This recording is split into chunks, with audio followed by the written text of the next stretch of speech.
আমার নাম রেজা আরিফ। আমি নিজামুদ্দিন মার্কাজের অনুসারীদের পক্ষ থেকে বলছি।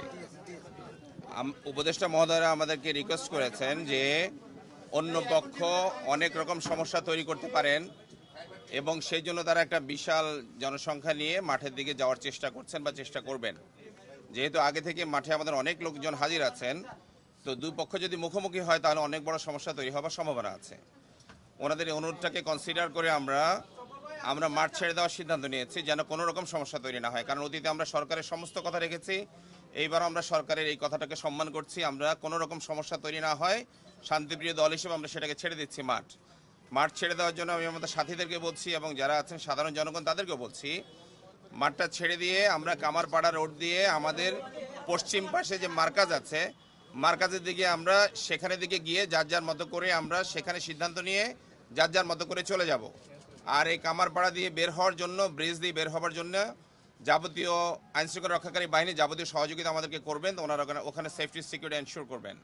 আর এখন এখানে সিদ্ধান্ত হয়েছে সরকার নিজ দায়িত্বে মাঠটা নিয়ে নেবেন, কেউ মাঠের মধ্যে থাকবে না। যেহেতু আমরা সকাল ভোর থেকে এখানে আছি, আমরা এখনই ছেড়ে দিচ্ছি, ওনারাও মাঠে ঢুকবেন না, আমরাও মাঠের মধ্যে ঢুকবো না। সাথীদের কাছে আমি বিনীত আরজ করছি, কেউ কারোর সাথে ইভেন একটা উঁচু গলায় কথা বলারও দরকার নেই। কোনো রকম ক্যাজুয়ালিটি যেন না হয়, কোনো রকম মারামারি না হয়, কোনো রকম সমস্যা তৈরি না হয়। আমাদের সাথীরা এখনই মাঠ ছাড়া শুরু করুক। আর ওনাদের প্রতি উদাত্ত আহ্বান জানাচ্ছি, সরকারের সিদ্ধান্তকে আমরা মেনে নিয়েছি। আমরা যেহেতু মাঠ ছেড়ে দিচ্ছি, ওনারাও যেন ইসলামের স্বার্থে, দেশের স্বার্থে কোনো রকম সমস্যার চেষ্টা না করেন। ওনারাও যেন রাস্তার মধ্যে নেমে না আসেন বা কোনো উস্কানিমূলক বক্তব্য প্রচার না করেন। অ্যাজ ওয়েল অ্যাজ আমাদের পক্ষে সবাইকে বলছি, কেউ যেন কোনো রকম উস্কানিমূলক টেক্সট দেয়া থেকে শুরু করে কোনো রকম ভয়েস দেয়া, কোনো রকম লাইভে যাওয়া, ভুলও আপনারা এটা করবেন না। দেশ অনেক রকম অস্বস্তিকর অবস্থার মধ্যে পড়ছে, ইসলামের সুনাম নষ্ট হচ্ছে। আল্লাহর ওয়াস্তে এই কাজটা করা থেকে উভয় পক্ষ বিরত থাকবেন, দুজনের কাছে আকুল আবেদন করছি। ধন্যবাদ। যারা মারা গেছেন, আহত হয়েছেন, কোন পক্ষের কে ছিলেন না ছিলেন, এগুলো চেয়ে এই মুহূর্তে অনেক বেশি জরুরি।